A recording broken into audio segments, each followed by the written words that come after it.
Di Gereja Katedral Makassar, pernak-pernik Natal mulai dipasang sejak awal Desember kemarin. Pohon Natal yang dipasang di luar gereja dan pernak-pernik Natal lainnya menghiasi dalam gereja. Sementara untuk pengamanan di hari Natal, pihak keamanan gereja sendiri dan aparat gabungan TNI Polri akan disiagakan di sekitar gereja. Selain gereja katedral, persiapan menyambut Natal juga terlihat di gereja Toraja Jemaat Labuan Baji Klasis Makassar.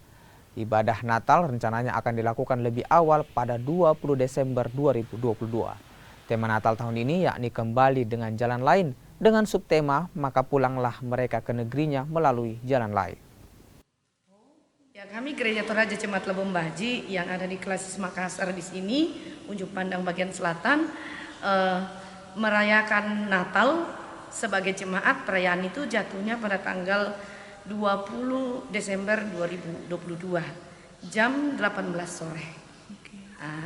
Dengan tema umum kembali dengan jalan lain, menanamkan kepada jemaat bahwa Natal itu membawa damai.